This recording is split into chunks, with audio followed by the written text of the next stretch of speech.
ঢেকিয়াজুলিত উদযাপন আছুৰ জাতীয় শ্বহীদ দিৱস।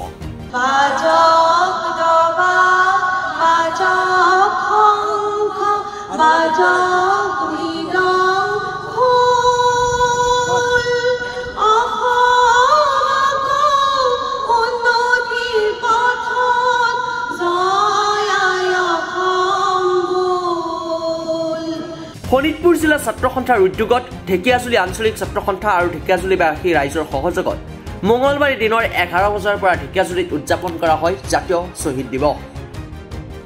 শ্বহীদ খৰ্গেশ্বৰ তালুকদাৰক স্মৰণ কৰি জাতীয় শ্বহীদ দিৱসৰ কাৰ্যসূচীত পতাকা উত্তোলন কৰিলে সদৌ শোণিতপুৰ জিলা ছাত্ৰ সন্থাৰ সভাপতি অভিজিত নাথে। আনপিনে শ্ৰদ্ধাঞ্জলি অনুষ্ঠানৰ শুভাৰম্ভণি কৰিলে সদৌ শোণিতপুৰ জিলা ছাত্ৰ সন্থাৰ সাধাৰণ সম্পাদক অৰূপ তালুকদাৰে। উল্লেখযোগ্য যে সদৌ শোণিতপুৰ জিলা ছাত্ৰ সন্থাৰ শিক্ষা সম্পাদক শংকৰ দাসে আগধৰা অনুষ্ঠানটিত মুখ্য অতিথি হিচাপে উপস্থিত থাকিল অসম সাহিত্য সভাৰ শোণিতপুৰ জিলাৰ নৱনিৰ্বাচিত সভাপতি ডক্টৰ শুকদেৱ অধিকাৰী।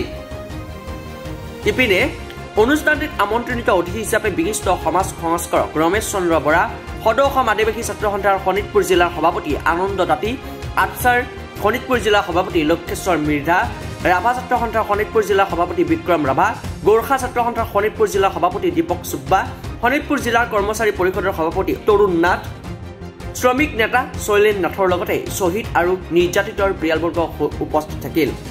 আজি জাতীয় শ্বহীদ দিৱসৰ কাৰ্যসূচীত ঢেকিয়াজুলি আঞ্চলিক ছাত্ৰ সন্থাৰ সভাপতি ভাগ্যজ্যোতি নাথ, ভাৰপ্ৰাপ্ত সাধাৰণ সম্পাদক বিকাশ কলিতাৰ লগতে 4খন শাখা ছাত্ৰ সন্থাৰ বিষয়ববীয়া উপস্থিত থকা দেখিবলৈ পোৱা গ'ল। আনপিনে এই সমগ্ৰ অনুষ্ঠানটিত সহায় সহযোগ কৰিলে ঢেকিয়াজুলি ৰাইজে। আজি সদৌ শোণিতপুৰ জিলা ছাত্ৰ সন্থাৰ উদ্যোগত ঢেকিয়াজুলি আঞ্চলিক ছাত্ৰ সন্থাৰ সহযোগত আৰু ঢেকিয়াজুলিবাসীৰ ৰাইজৰ সহযোগত আমি শ্বহীদ দিৱস কাৰ্যসূচী আমি ৰূপায়ণ কৰিছোঁ। আৰু শ্বহীদ দিৱস কাৰ্যসূচী ৰূপায়ণ কৰি আজিৰ দিনটোত যিগৰাকী প্ৰথম শ্বহীদ খৰ্গেশ্বৰ তালুকদাৰক আমি শ্ৰদ্ধাৰে সোঁৱৰিছোঁ। তাৰ সমান্তৰালকৈ আমি এটা কথা আমি ৰজাঘৰক ক'বলৈ বিচাৰিছোঁ যে অচিৰে অসম চুক্তিখন ৰূপায়ণ কৰিব লাগে। অসম চুক্তি ৰূপায়ণ কৰি অসমীয়া মানুহৰ ভূমিৰ ওপৰত, সম্পদৰ ওপৰত যি আমাৰ অধিকাৰ, ৰাজনৈতিক অধিকাৰ, সকলো অধিকাৰ সুনিশ্চিত কৰিবৰ কাৰণে আমি আহ্বান জনাইছোঁ। অসমত অসমীয়া মানুহে কেতিয়াও দ্বিতীয় শ্ৰেণীৰ নাগৰিক হৈ পেলাই জীয়াই নাথাকে। তাৰ কাৰণে তাৰ সমান্তৰালকৈ এখন বিদেশীৰ নামমুক্ত শুদ্ধ NRC প্ৰস্তুত কৰিব লাগে, য'ত আমাৰ অসমীয়া ভাষাটোৱে শুদ্ধ ৰূপত যাতে প্ৰতিষ্ঠা হয়। বিশ্ব দৰবাৰত অসমীয়া কৃষ্টি সংস্কৃতি জিলিকাই তুলিবৰ কাৰণে অসম চৰকাৰখনে ব্যৱস্থা গ্ৰহণ কৰিব লাগে। যি শ্বহীদসকলৰ এটা সপোন আছিল, এই সপোনক বাস্তৱ ৰূপ দিবৰ কাৰণে ৰজাঘৰক আমি আহ্বান জনাইছোঁ। আৰু শ্বহীদ দিৱসত আমি ঢেকিয়াজুলি আঞ্চলিক ছাত্ৰ সন্থাই ঢেকিয়াজুলিৰ পবিত্ৰ ভূমিৰ পৰা এই শ্বহীদ দিৱসৰ শুভ মুহূৰ্তত আমি ৰজাঘৰলৈ আমি আহ্বান জনাইছোঁ। আজি এটা পবিত্ৰ দিন। অসমৰ অস্তিত্ব ৰক্ষা আন্দোলনৰ প্ৰথমগৰাকী জাতীয় শ্বহীদ খৰ্গেশ্বৰ তালুকদাৰে আজিৰ দিনটোতে প্ৰাণ আহুতি দিছিল। আৰু তেতিয়াৰ পৰা সদৌ অসম ছাত্ৰ সন্থাই কেন্দ্ৰীয়ভাৱে আৰু অসমৰ প্ৰতিখন জিলা ছাত্ৰ সন্থাই অসমৰ অস্তিত্ব ৰক্ষা আন্দোলনৰ প্ৰথমগৰাকী জাতীয় শ্বহীদ খৰ্গেশ্বৰ তালুকদাৰৰ লগতে 860গৰাকী জাতীয় শ্বহীদৰ প্ৰতি গভীৰ শ্ৰদ্ধাঞ্জলি জনাই এই শ্বহীদ দিৱস আমি জিলা ছাত্ৰ সন্থাই প্ৰত্যেক বছৰে আয়োজন কৰি আহিছোঁ। আৰু এই বছৰো আমি ঢেকিয়াজুলি আঞ্চলিক ছাত্ৰ সন্থাৰ উদ্যোগত ঢেকিয়াজুলিবাসী ৰাইজৰ সহযোগত দিনজোৰা কাৰ্যসূচী আমি হাতত লৈছোঁ। 6 বছৰীয়া অসম আন্দোলন হ'ল। অসম আন্দোলনৰ পৰিসমাপ্তিত ঐতিহাসিক অসম চুক্তি ৰূপায়িত হ'ল। কিন্তু অসম চুক্তিৰ প্ৰতিটো দফা কাৰ্যকৰী কৰাৰ ক্ষেত্ৰত কোনোটো ৰাজনৈতিক দলে কোনো ধৰণৰ পদক্ষেপ গ্ৰহণ নকৰিলে। 860গৰাকী জাতীয় শ্বহীদ হ'ল, হাজাৰ হাজাৰ নিৰ্যাতিত হ'ল, পংগু হ'ল, ধৰ্ষিতা হ'ল, গুলিবিদ্ধ হ'ল। তেওঁলোকৰ আশাৰো সপোন আছিল এইখন অসম খিলঞ্জীয়াৰ প্ৰভুত্ব ৰাখিবৰ কাৰণে, এইখন অসম বিদেশী মুক্ত ৰাখিবৰ কাৰণে। আৰু তেওঁলোকৰ আশাৰো সপোন যি পৰ্যন্তলৈকে পূৰণ নহয়, তেতিয়ালৈকে আমি জিলা ছাত্ৰ সন্থা বা সদৌ অসম ছাত্ৰ সন্থাই আমি নেৰানেপেৰাভাৱে আমি আমাৰ কৰণীয় আমাৰ কাম আমি কৰি যাম, এই কথা আমি স্পষ্ট।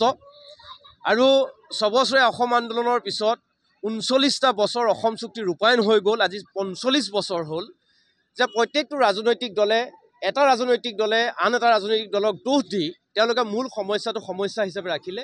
আৰু আমি আজি এই শ্বহীদ দিৱসৰ থলীৰ পৰাই মই ক'ব বিচাৰিছোঁ, আজি ৰজাঘৰীয়াই শ্বহীদ দিৱস পাতিছে, খুব ভাল কথা, আমি আদৰণি জনাইছোঁ।